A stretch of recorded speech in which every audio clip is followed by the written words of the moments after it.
The impossible standoff. Commander Verix of the Solarian Collective watched the tactical display with all four eyes narrowed in concentration.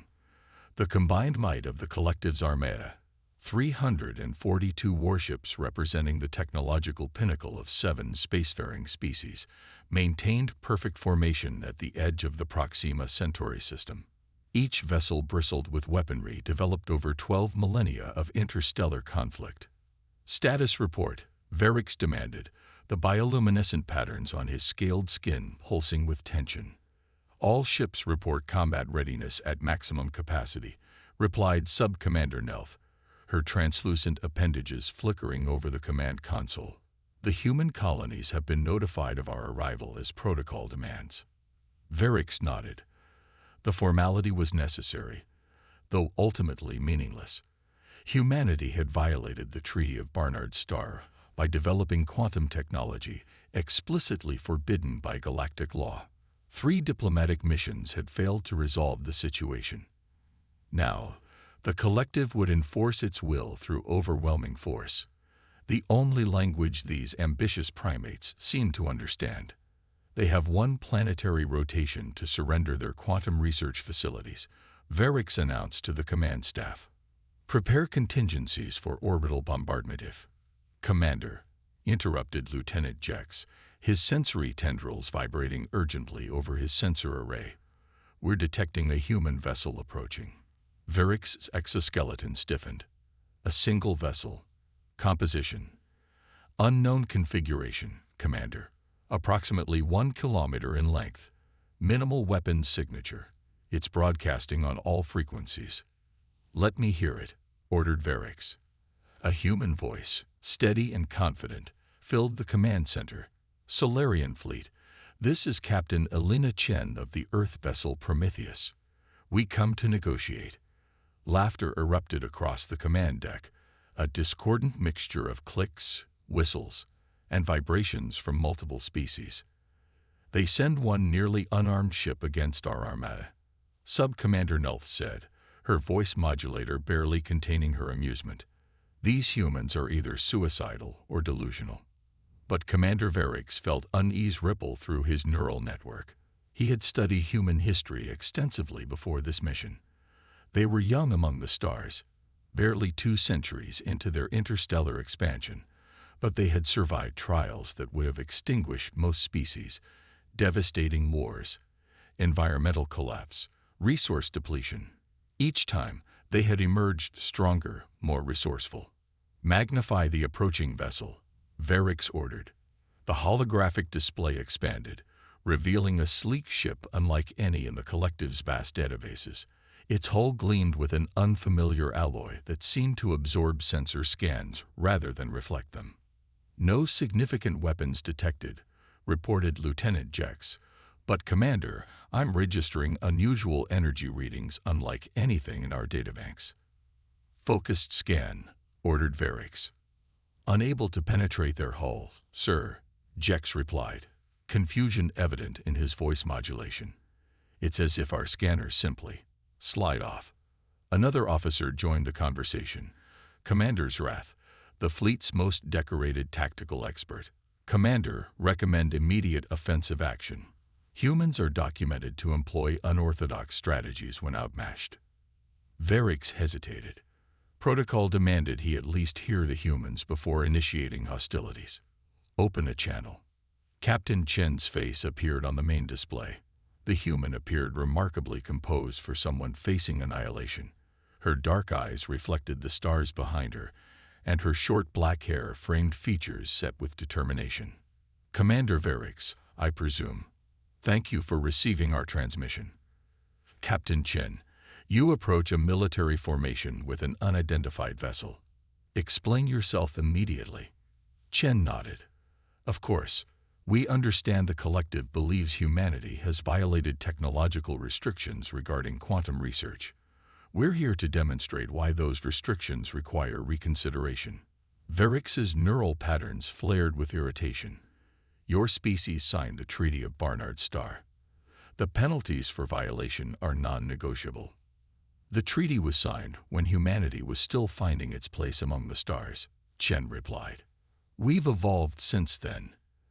Evolution takes millennia, scoffed Sub-Commander Nelf. Chen smiled. A gesture Verix had learned humans used for multiple emotional states, making them frustratingly difficult to read. Not for us, the human captain said simply. Commander, with respect, the Prometheus isn't here to challenge your fleet. Then why come at all? Demanded Verix. To show you something, Chen replied. With your permission, we'll demonstrate a technology humanity has developed. It's completely harmless to your vessels, but it will explain our position better than words. Verix's tactical officers erupted in protest, but the commander raised an appendage for silence. His instincts, honed through 6 decades of military service, told him to observe carefully. Proceed, he said finally. For several moments, nothing happened. Then Lieutenant Jex gasped. Commander, spatial anomaly forming near the human vessel. The view screen showed a distortion in the fabric of space beside the Prometheus, a swirling vortex of energy that expanded until it stabilized into a perfect sphere of shimmering light. What is this? Demanded Verix. Chen's expression remained composed. We call it a quantum displacement field. Essentially, a controlled intersection of multidimensional space.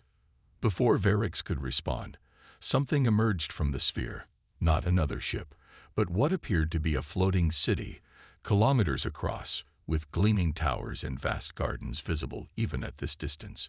Impossible, whispered Sub-Commander Nelf. Our intelligence indicated humans possessed no such technology. Your intelligence is 5 years out of date, Chen explained. Commander, humanity doesn't need to violate your technological restrictions. We found our own path. The implication struck Verix like a gravitational shock. The quantum displacement field wasn't just a transportation technology. It was something far more profound. You've created pocket dimensions, Verix said slowly, his neural network racing with the implications. Precisely, Chen confirmed. We can create stable dimensional intersections where the laws of physics can be selectively applied. This is Genesis Station, our first extra-dimensional habitat. 3 million humans live there, in a space that technically doesn't exist in our universe. The command center fell silent as the enormity of the situation settled on the gathered officers. The collective's restrictions had been written with the assumption that all species were bound by the same limitations of physics. Humanity had changed the equation entirely. We came here in peace, Commander, Chen continued. Not to threaten, but to invite. The Solarian Collective was formed to promote cooperation among spacefaring civilizations. We'd like to share our technology, under appropriate safeguards, of course. Verix studied the human's face, searching for deception, and finding none. After several moments of contemplation, he made the most difficult decision of his career. Captain Chen, I will convey your proposal to the Collective Council. In the meantime, we will establish a temporary diplomatic presence in this system. As the communication ended, Sub-Commander Nelf approached. Commander, you can't possibly trust these humans. Verix's outer scales shifted in what his species recognized as grim amusement. Trust is irrelevant, Sub-Commander. They didn't bring a fleet because they didn't need to. Had we attacked, who knows what other technologies they might have revealed. He gazed at the tactical display, where the human habitat, impossible by every scientific principle, the collective understood, now hung in space like a jewel. War, Verix said quietly, is sometimes averted not by the greatest show of force, but by the most compelling demonstration of potential. The legend behind the vessel. Captain Alina Chen stood on the observation deck of the Prometheus, watching as the Solarian diplomatic shuttle approached. Her reflection in the transparent aluminum viewport showed a woman of 43 Earth years, though cellular regeneration treatments made her appear a decade younger. The weight of humanity's future rested on her shoulders, and she felt every gram of it. They're bringing a delegation of 12 representatives, reported Commander Ash Jackson, her first officer and oldest friend, including 2 members of their science directorate. Good, Alina nodded. Scientists are more likely to understand what we're offering.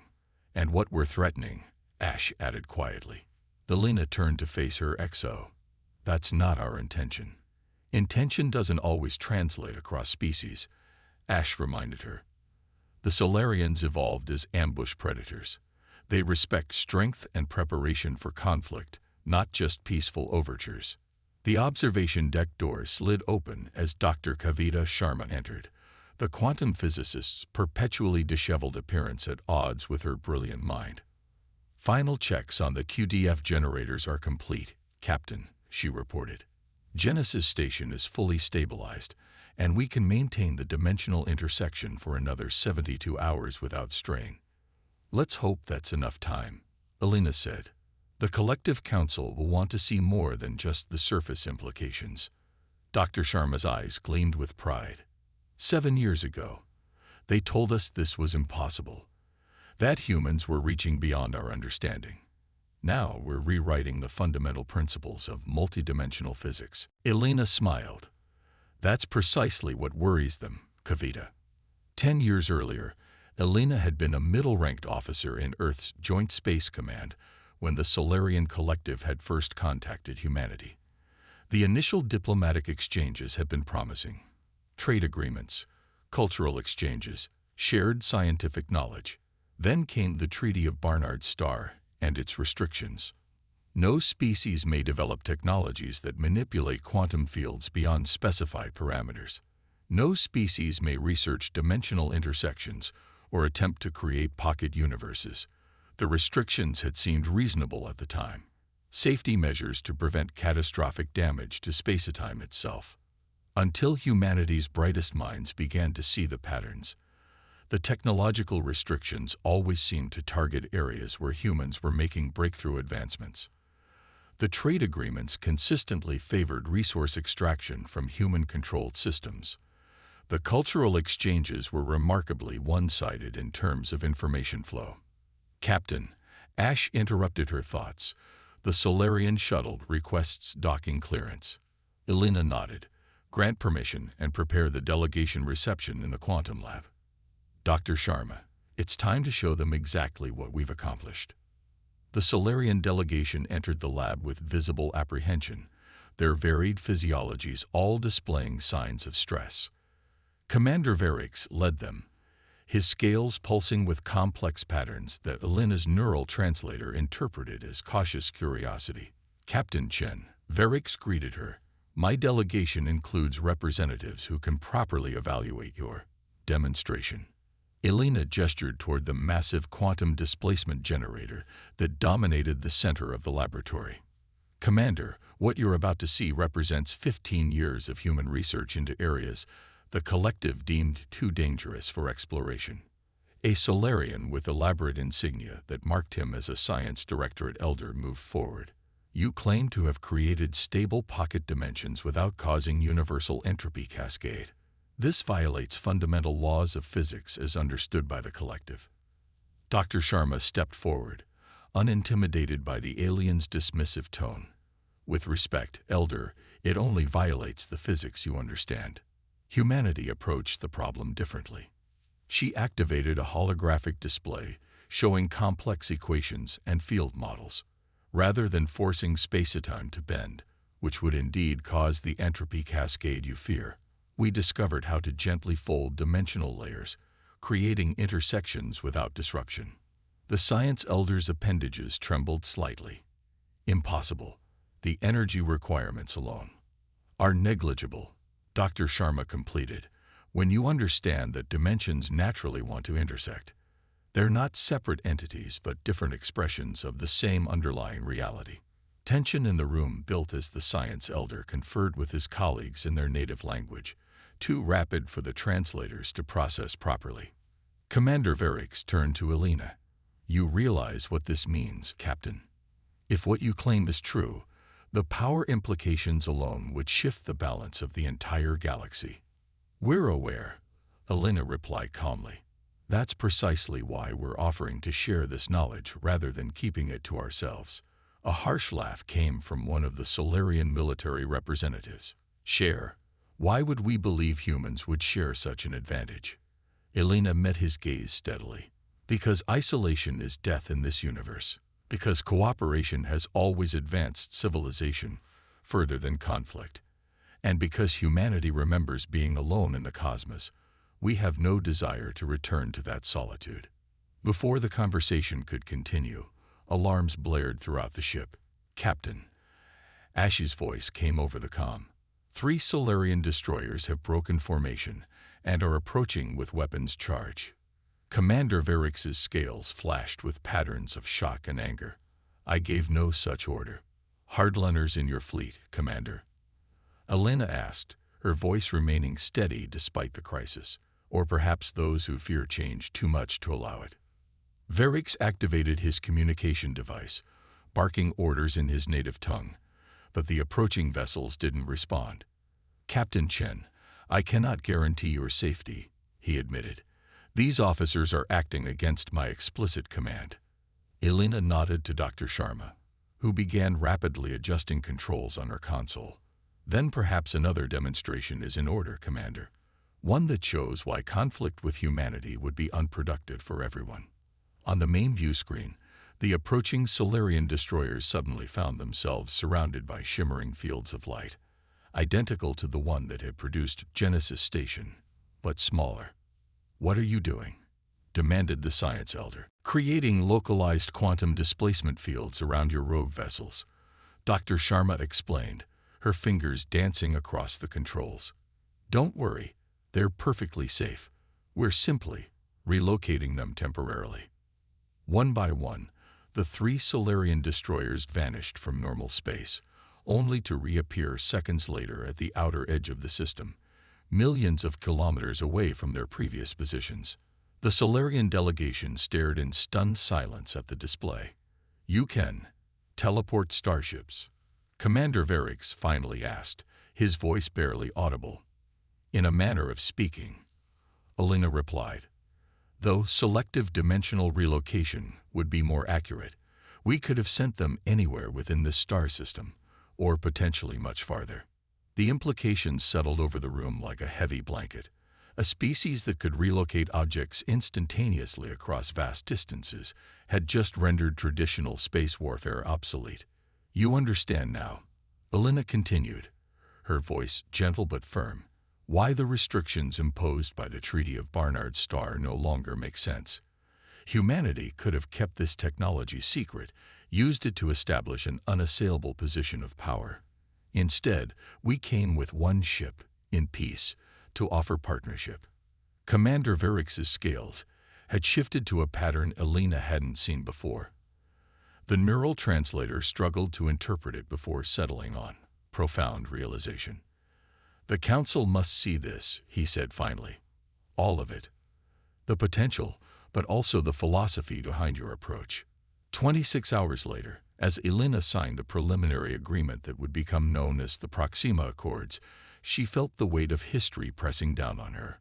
The document before her wouldn't just redefine humanity's place in the galactic community. It would reshape the very nature of interspecies cooperation. Commander Varix, now designated as the Collective's chief diplomatic liaison to humanity, signed alongside her. "Your people have accomplished something remarkable," he said as the ceremony concluded. "Not just the technology, but the wisdom to use it as a bridge rather than a weapon." Elena smiled. "That wisdom was hard-won, Commander. Humanity nearly destroyed itself several times before learning that the greatest strength comes from cooperation, not dominance." As they looked out at the view screen showing Genesis Station floating serenely beside the Prometheus, Varix's scales shifted to a pattern of contemplative respect. "One ship," he said quietly. "Your people sent one ship to face our fleet. In Solarian history, this will be remembered as either the height of hubris or the pinnacle of courage." "Perhaps neither," Elena suggested. "Perhaps it will simply be remembered as the day we all began to understand each other a little better."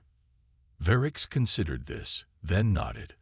"The galaxy has underestimated humanity, Captain Chen.